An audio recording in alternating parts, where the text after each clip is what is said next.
Mail-order bride was sent back for being too old. The lonely rancher said, "Then just be mine." Wyoming Territory, autumn of 1874. The wind swept across the open plain, carrying with it a dry whisper of dust and distance. Denton Hollow was no more than a few wooden buildings hugging the railway line, but today the station platform stirred with life. Children clutched their mothers' skirts, men leaned on fence posts, and voices murmured in anticipation. The afternoon sun slanted low, casting long shadows on the dirt-packed ground. The train let out a final shriek as it hissed to a stop. A rush of steam clouded the steps of the last passenger car. From within emerged Maisie Wynne. She stepped down carefully, one hand gloved in cream, the other gripping a modest leather valise. Her dress was sky blue, simple but dignified, with faded ivory trim along the collar and sleeves. Dust clung to the hem, but the bodice remained impeccably pressed, her posture steady, despite the long journey from Missouri. A soft hush fell over the small crowd as she stood there, her eyes scanning faces. She spotted them quickly. Mrs. Lockhart, a sharp-eyed woman in black lace gloves, flanked by her son Riley and his older sister Miriam. Riley, barely 20, shifted awkwardly in his boots. Mrs. Lockhart advanced like a general surveying a battlefield. Maisie smiled gently, took a step forward, and offered her hand. "Mrs. Lockhart, I'm Maisie Wynne. Thank you for—" The older woman raised a hand to silence her. Her gaze swept Maisie up and down, lingering on the creases near her eyes, the faint lines around her mouth, faint but present. "You're older than we expected," Mrs. Lockhart said flatly. Maisie's smile wavered. "I'm 28, ma'am." It was written plainly in the letter. 28. The words rolled off her tongue like a curse. "We were told you were youthful. You do not look youthful. You look worn." Maisie's breath caught. "I'm sorry?" she asked softly, voice tightening. Mrs. Lockhart folded her gloved hands. "We require a bride who can bear children, sons. My Riley deserves a young, fertile wife, not a woman past her prime. I can still—" "We won't argue," the woman interrupted. "You are not suitable." Maisie looked to Riley, but he avoided her gaze. Miriam rolled her eyes. "Return to your train, Miss Wynne," Mrs. Lockhart said crisply. "This arrangement is over." With that, she turned on her heel and walked away. Riley hesitated, then followed, leaving Maisie standing on the platform in stunned silence. A whisper passed through the crowd. "She's too old, poor thing. Traveled all that way for nothing." Maisie swallowed hard and looked down at her boots, dust coating the tips. Her grip tightened on her valise, knuckles white beneath the glove. She didn't cry. Not yet. In the far corner of the platform, Jed Thorne leaned against a post beside a stack of crates. His weathered hat shadowed his brow, but his eyes had followed every word of the scene. He had come to collect a shipment of horse feed, and 2 fillies arriving after a deadly wave of swamp fever had swept through his ranch months earlier. He hadn't expected to see anyone sent away like livestock unfit for sale. Maisie turned, stepping off the platform with careful dignity. Her face was calm, but her chest rose and fell with quiet, controlled breaths. The train hissed behind her. Jed watched her walk past him. Then he stood upright, brushed the dust from his coat, and followed. He approached slowly, not wanting to startle her. She noticed him when his boots crunched the gravel beside her. "You do not have to say anything," she said before he could speak, voice low, steady. "I know what it looked like." Jed held his hat in both hands, gaze steady. "I was not going to apologize on their behalf." Maisie blinked, unsure how to respond. He continued, voice rough like dry wood. "Just wanted to say, if they don't want you, that's their loss." She stared at him, unsure whether to laugh or cry. "Thank you, but that does not solve the fact that I have nowhere to go." Jed nodded once, then looked out across the horizon, as if considering something far beyond it. "I've got a place," he said at last. "It's quiet, few hours' ride west. Just me, a barn, and some half-recovered horses." Maisie tilted her head. "Are you offering me work?" "No," he said. "I'm offering you rest." Her brow furrowed slightly. "I am not looking for pity, Mr. Thorne," he replied. "Jed Thorne. I am not looking to be saved, Mr. Thorne. I am not saving you, Miss Wynne." He met her eyes. "Just offering a roof, and some space, until you figure your next step." Maisie looked back toward the train, then toward the town. Neither called to her. She nodded once. "All right." Jed put his hat back on, gestured toward his horse tied nearby. "Then let's ride before someone decides to give you more advice." And just like that, without another word, she followed him.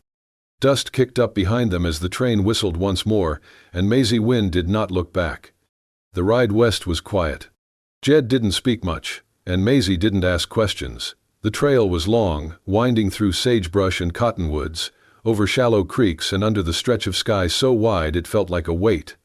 By the time they reached the ranch, the sun had begun its slow descent behind the hills. Jed's homestead sat on open land, the house plain and worn but sturdy. Beside it stood a barn, weather-beaten, flanked by 2 long rows of empty stables. The wind moved through the hollow stalls like breath, through an old flute, soft, mournful. Maisie dismounted slowly, her legs stiff from the ride. She turned, taking it in. "Where is everyone?" she asked quietly. Jed led his horse toward the post, his voice gravel low. "They're gone. Sold or buried. Swamp fever took most of the herd last spring. Rest were too sick to work. Had to let 'em go." Maisie followed his gaze to a small paddock where 3 horses moved slowly, 2 limping, 1 favoring a front leg. And then she saw him, a dark bay gelding, standing alone in a small pen at the far end of the barn. He was thin, his left hind leg bowed unnaturally. But he held his head high, one ear twitching at their presence. Jed noticed her eyes settling there. "He's the first I ever broke," he said. "Came to me near dead, thought he wouldn't last the winter." Maisie turned to him. "Why not sell him? He's of no use now." Jed untied his horse, leading it toward the barn. "Some things earn the right to stay, even when they can't earn their keep." The words sat with her as he walked ahead. Inside the house, it smelled of dust and old wood. Maisie stepped into the kitchen, where the light was thin through the windows. Cobwebs clung to the corners. The stove was cold. On a high shelf, behind an empty jar, she spotted something odd, a glass container half full of strawberry preserves. A faded label curled on its side. "Ma's Jam, 1863. Maisie reached up, touched the edge of the jar. The glass was warm from the sun, but something in it felt soft, like a memory not quite gone. She left her valise near the door and wandered into the next room. A plain parlor, a cracked leather chair, a stack of books no one had read in years.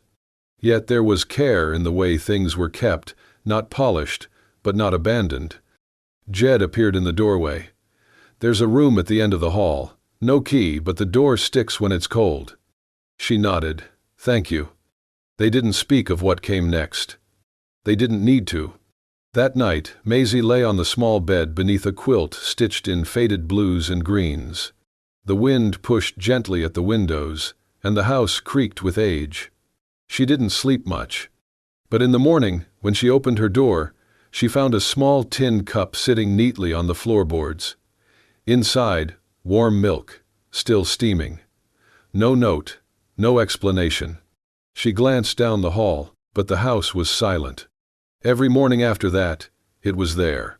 Always warm, always waiting. One afternoon, while scrubbing linens in a metal basin out back, Maisie's hand slipped against the washboard. A harsh scrape opened the skin at her knuckle.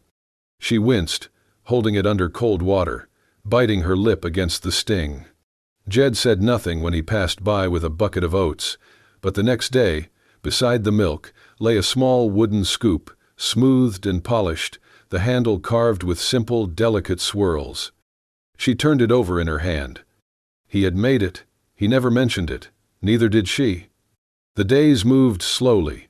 Jed worked from dawn until the stars appeared, mending fences, tending horses, oiling tools that hadn't seen care since spring. Maisie cleaned what she could, reorganized cabinets, boiled water for laundry.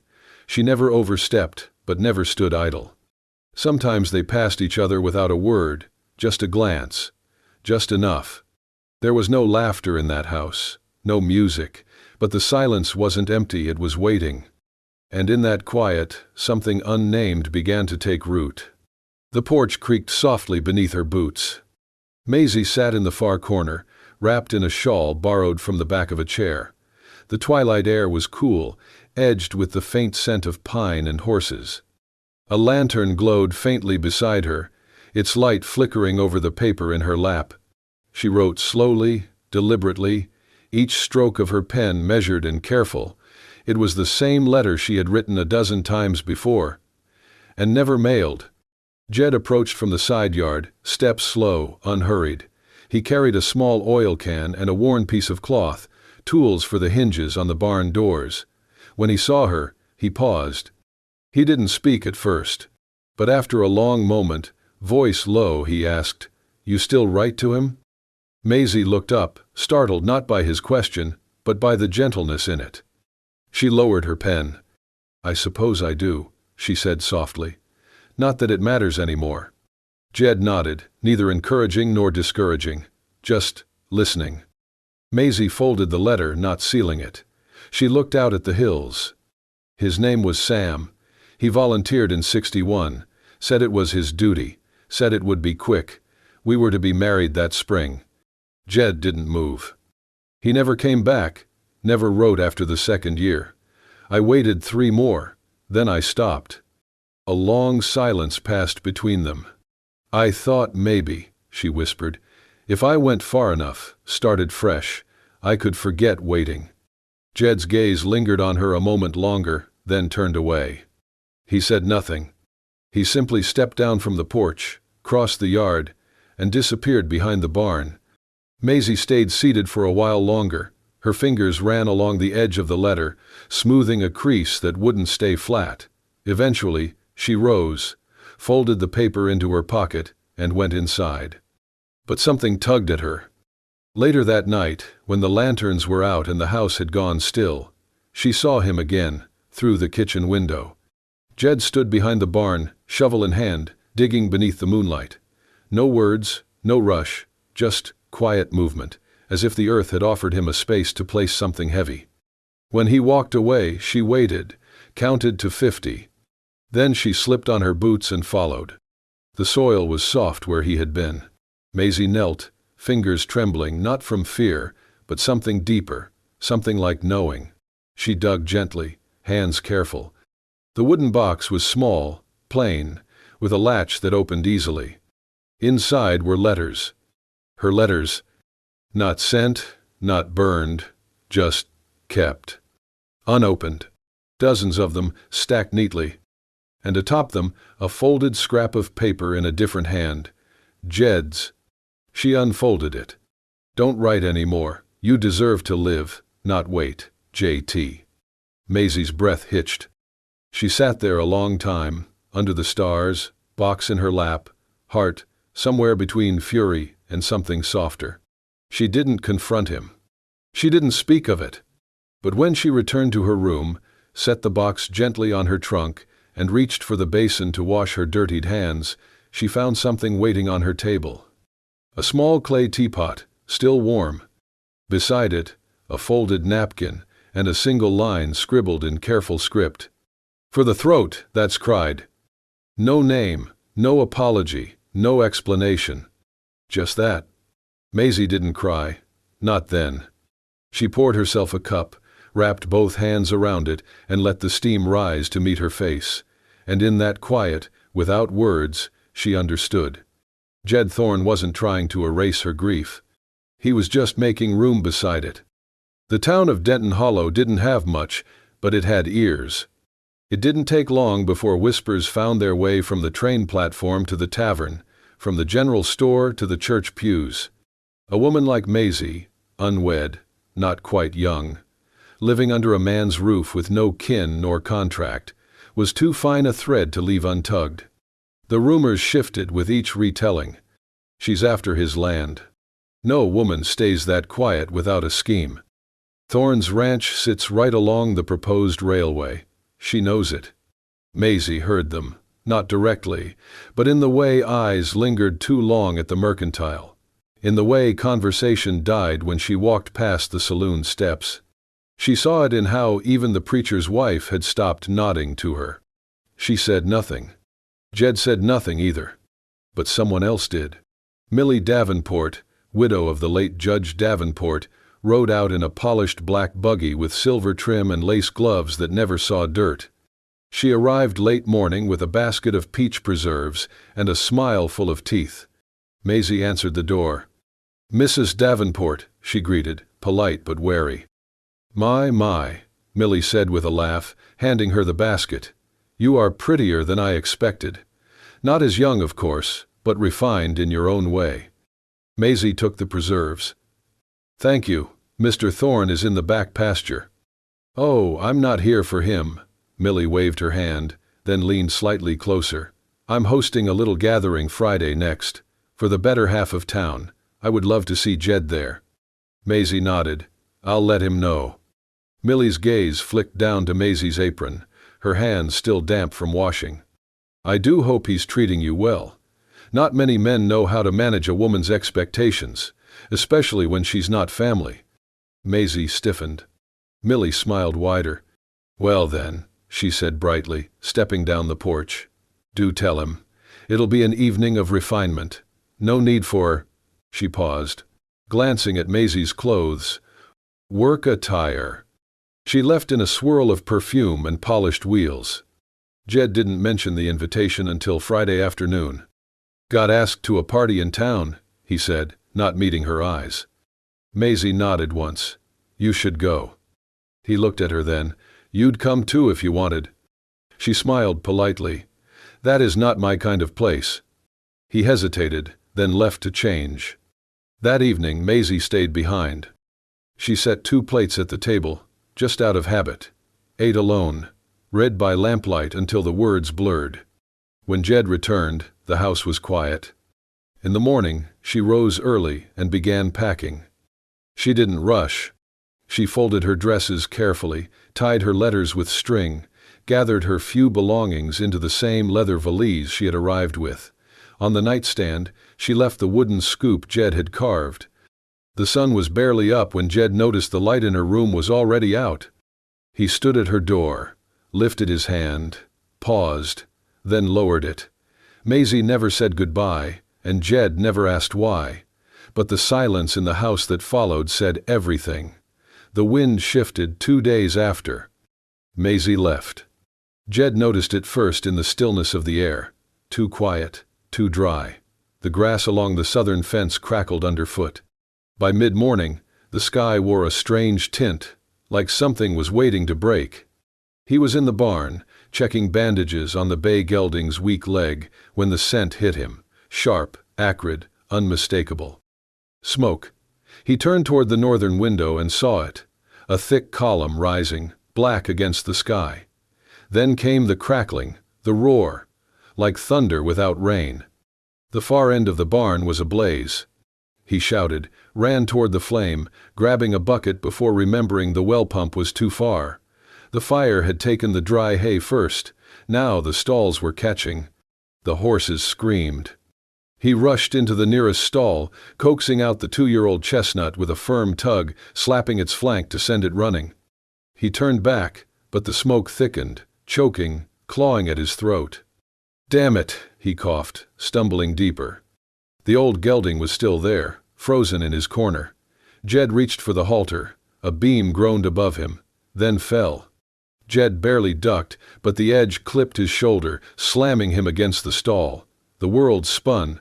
Smoke filled his lungs. He couldn't move. Maisie had not made it far.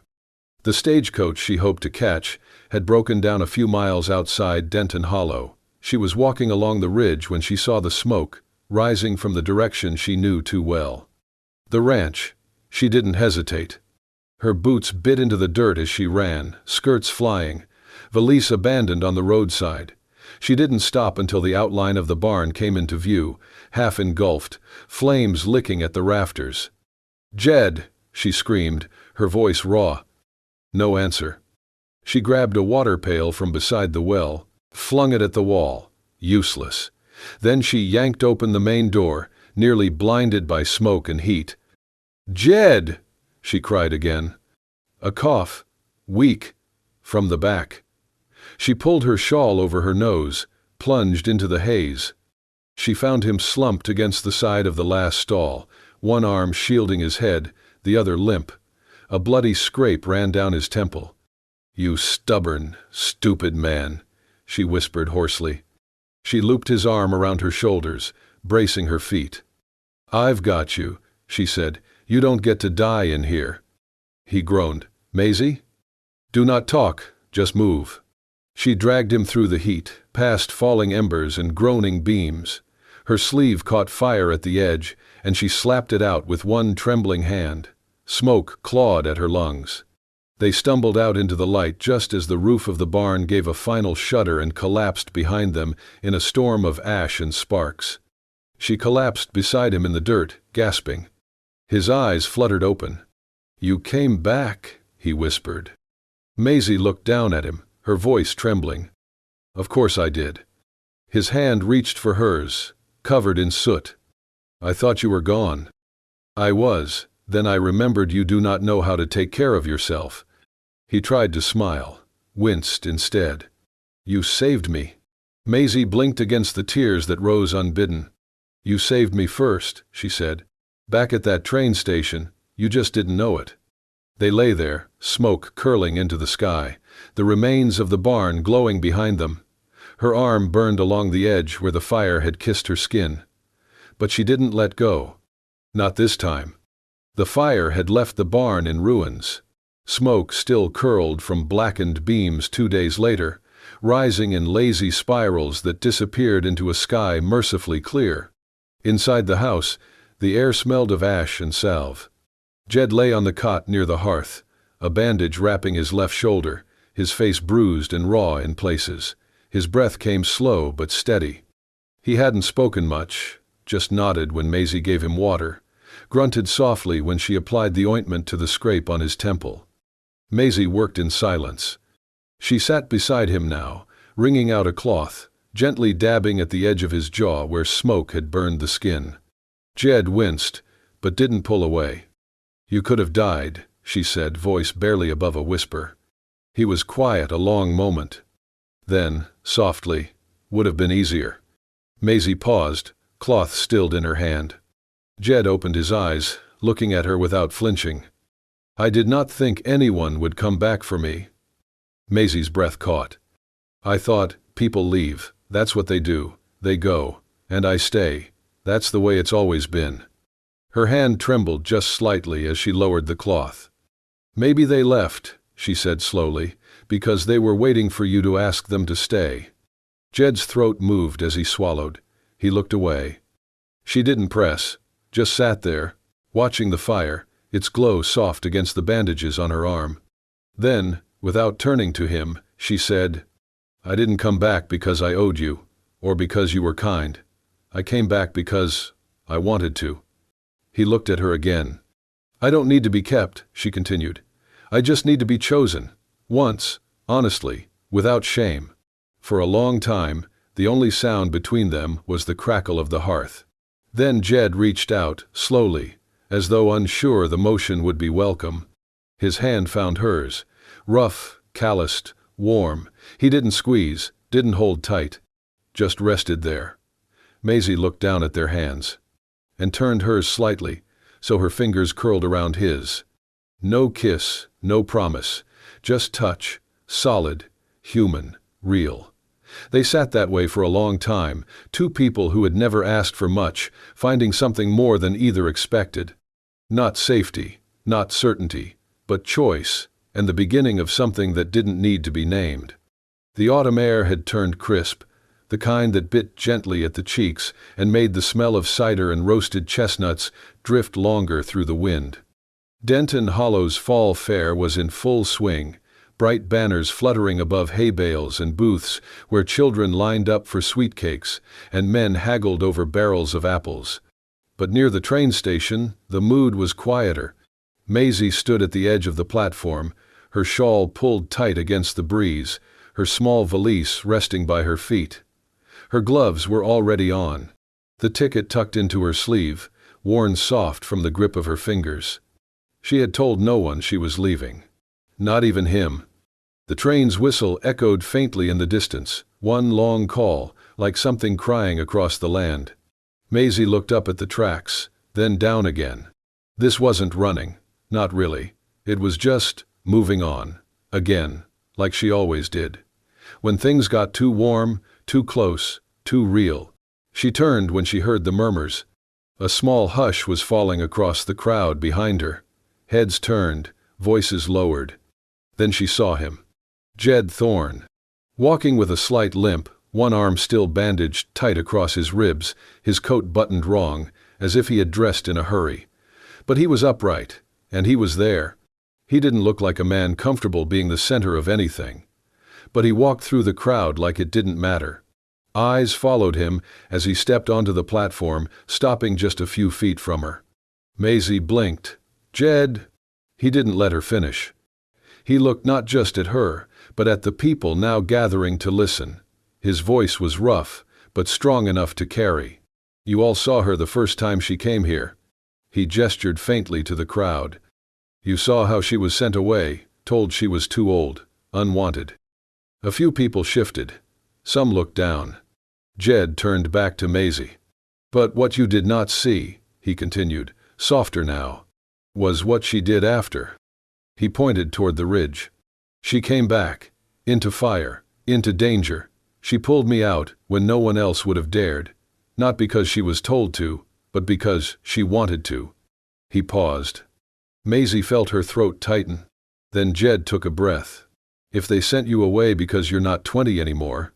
His eyes didn't leave hers. Then let me be the man who keeps you, not because I need a wife, but because I need you. The words hung in the air, still and raw. No one spoke. The wind tugged at the hem of her dress.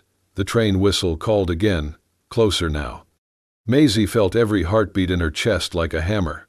Then, from the back of the crowd, someone clapped. Once, twice.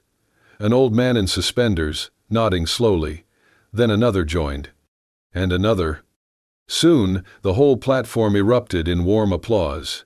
It wasn't loud or dramatic, but real, honest. Jed stepped closer. His voice was barely audible now, meant only for her. I should have said it sooner. Maisie stared at him. At the man who had offered her nothing but silence, kindness, and shelter when no one else would. She looked down at her valise, then dropped it. It landed with a soft thud against the wood. The crowd hushed again as she stepped forward. She didn't say a word. She just reached out and took his hand. And for the first time, they stood side by side, not because one needed saving, but because they had chosen each other. No longer the woman who was sent back. Now the woman who was staying, because someone finally asked her to, and meant it. The autumn fair passed, and with it, the need for goodbyes. Maisie stayed. The town that once whispered now nodded with respect when she passed. No one spoke of her as the woman who came and was rejected. They spoke of her as the woman who returned through smoke and fire, not to be claimed, but to choose. The ranch began to heal. Jed rebuilt the barn, slower this time, with Maisie handing him nails and holding beams. The horses multiplied, 2 foals born that winter. Maisie opened a small school on the porch for children whose parents could not afford to send them far. And each morning, Jed still left a warm tin cup outside her door. Even after they began waking in the same room. One evening, near the end of March, the orchard bloomed early. Maisie stood beneath a tree, reaching for a crisp apple that had ripened too soon. Her hair had come loose, swept behind one ear. She wore no bonnet, no gloves. Jed walked up quietly, holding something behind his back. He did not clear his throat. He did not speak until she turned. Then, in the golden hush between sunset and starlight, he knelt down in the dirt. He opened his hand. A ring, rough, darkened metal, not polished, but strong.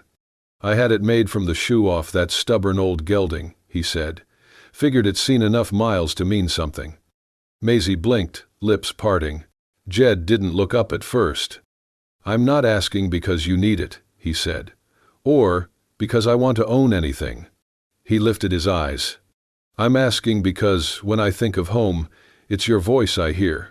Not walls, not land, you." He swallowed. "You were never too old, just too real for the fools who could not see." A pause, then simply, "Will you marry me, Maisie Wynne?" She didn't speak right away. She just nodded. Once. Tears rolled down her sun-kissed cheeks, and her hands shook slightly as she reached for his. "Yes," she whispered. "Always yes." The wedding was small. Held under the big tree near the barn. Children from Maisie's class tossed handfuls of wildflowers along the aisle. Jed wore a pressed shirt that barely fit his shoulders. Maisie wore a dress borrowed from the preacher's wife, one she hemmed herself. The old gelding stood tied near the fence, a red ribbon looped around his bridle. He watched quietly, as if he understood. Even Millie Davenport attended, dressed in black as always, standing at the edge of the crowd. She did not speak. But when Maisie passed her, Millie gave a small, gracious nod. A woman who had lost the game, but not her pride. A year later, the ranch was louder. Maisie gave birth to a baby girl with a cry strong enough to shake the window panes. They named her Hope. "Because it's what you carried," Jed said, "and what you gave back to me." Hope grew quickly, bright-eyed and full of mischief. The winters came early, but the house stayed warm. On one such night, snow whispered against the windows. Inside, the fire danced. Maisie sat in the rocking chair, a book open on her lap, half read as her eyelids began to close. Hope slept bundled in a quilt beside the old gelding, who had wandered up to the porch and laid down as if to guard her.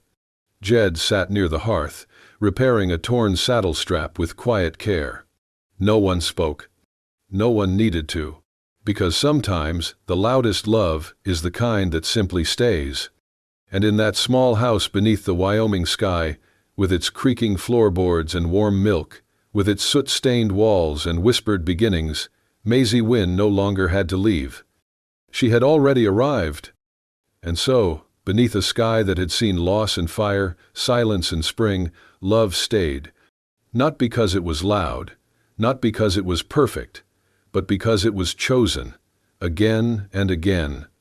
If this story stirred something in you, if it made you believe, even for a moment, that love can rise from ashes and dust, tap that like button to keep the spirit of the Wild West alive, and hit subscribe to join us for more true-hearted tales of passion, sacrifice, and second chances. This is Wild West Love Stories, where bullets missed, but hearts didn't. Until next time,